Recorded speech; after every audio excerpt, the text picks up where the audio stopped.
held that back. You have no idea. I mean, look at him. He's only 17.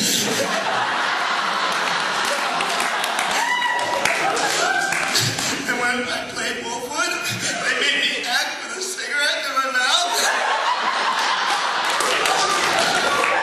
You know how many takes he has to go through just to get that voice? Do you know how much gin in the morning I have to drink to get this one? No, it's a long process, so I'll try to cut it down. First is the story. You have to find out about the characters in the story. You have to, do your pre-production on what's going to happen in the story, and then you want your casting. The casting, to me, is the most important part, along with the writing, but if you cast the right actor, half the work is done for you. And I can't ask for a better actor than Flynn to be the lead in Digimon Tennis Club.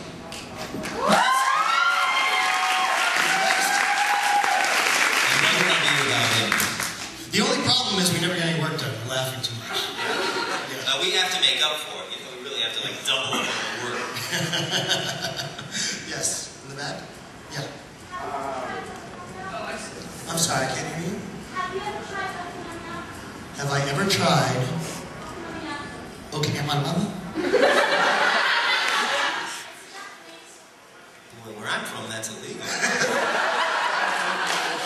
How much does that go for an ounce? I've never tried it, but I'm up for anything. What is it again? Sure. What is it?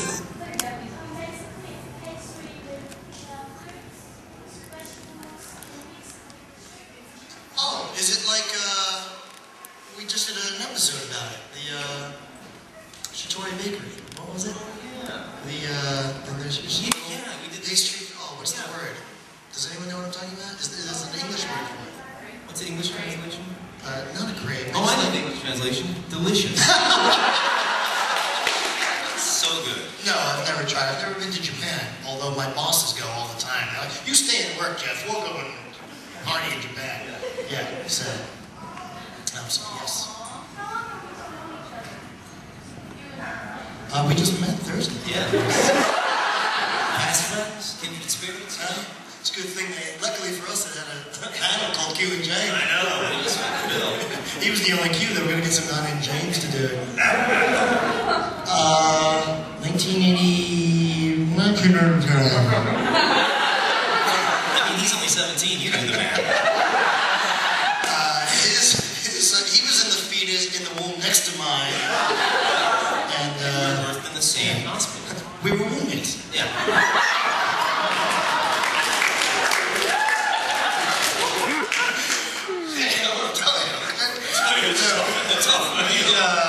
We started doing improv comedy 89, something like that. 89, yeah. And became fast friends. But we really only started working together big time when Quinton got into anime big time. So, 2.5, 3 years. 2.5, 3 years ago. And we were on stage together for a long time. Yeah. Fun stuff. Improvising, doing voices, doing impersonations, only not getting paid for it. Right. This is much better, I think. It is. Not this, what I'm saying. Yeah. Oh, this is better. But this. But this is not this. Okay. But that. Anyone else? Yes. Yeah. What is the most disturbing question you've ever been asked? That's one.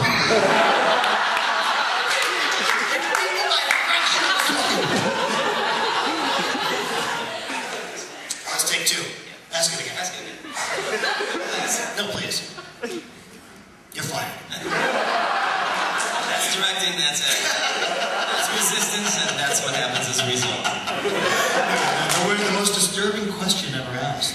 I was asked to sign a baby's forehead once. That was kind of weird. That is odd. Yeah. It was my baby, too. You had to sign away all rights to that. Do you have anything come to mind? Nothing yet. The night is still young. That's it.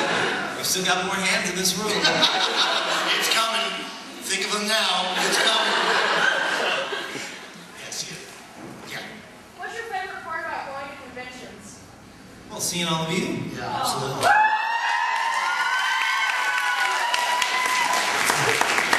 We sit in a recording studio back in Los Angeles, and we don't know anyone's watching. And and there are no windows, it's dark, and Very we lonely.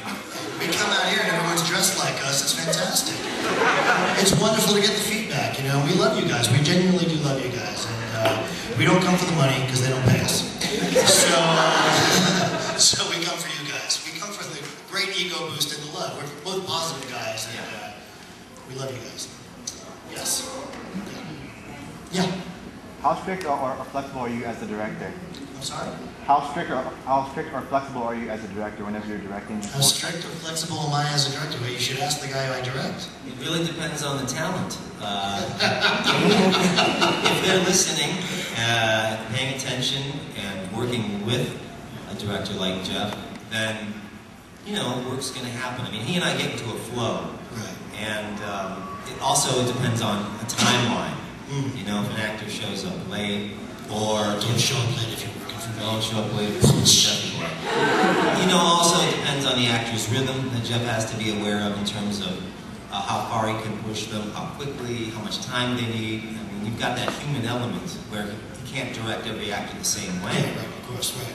But, you know, again, I give certain actors a lot more flexibility. Like, Quinton has the most lines in Data Squad, so I'm not going to work him like a dog. We work hard for a little while, we take a long break. We work hard for a little while, we take a long break. You know, we want to keep everything fresh and everything.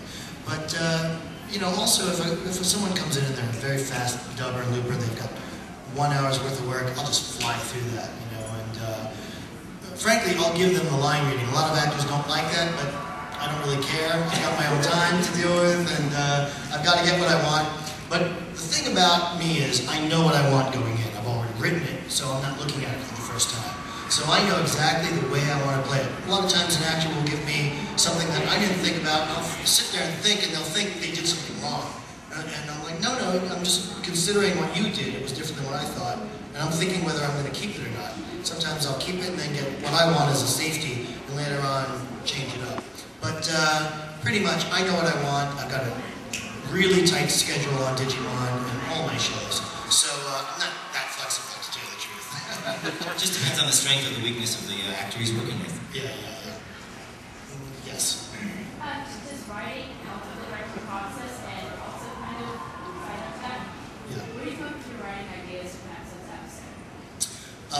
Well, the first part of your question, yes, writing, I will only direct things these days that I write. I think Naruto is probably the last thing that I directed that I didn't write. And it's just more pre-production. You have to watch it and, you know, see it. And sometimes you don't have time to watch everything. You're watching it as you're recording it. And you're like, I'm not quite sure we're reading it the right way. You have to read things through. It all depends on time, pre-production time as well. Sometimes you just throw it into the fire. But I only like to direct things that I've written because I'm so familiar with it at that point when we get into that recording studio. And that's the most expensive part of the process, the recording studio. So the quicker we finish, the better my budget's going to be, the happier the producers are with me, and the more work I get after that. So, I think the writing is extremely important. And the second part was, I'm sorry? How do you get? Oh, how do I get my ideas? Well, They come from outer space. Everybody knows that. well, it depends. Like, on a show like Digimon, I'm not going to stray too far from the plot because I can get in trouble 40 episodes in. If I screw it up too much in episode 3, I might not be able to get back to where the intention was in episode 40.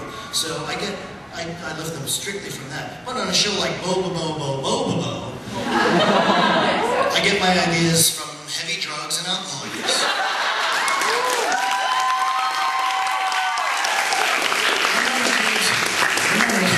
Don't do drugs unless you're writing Bo-Bo-Bo.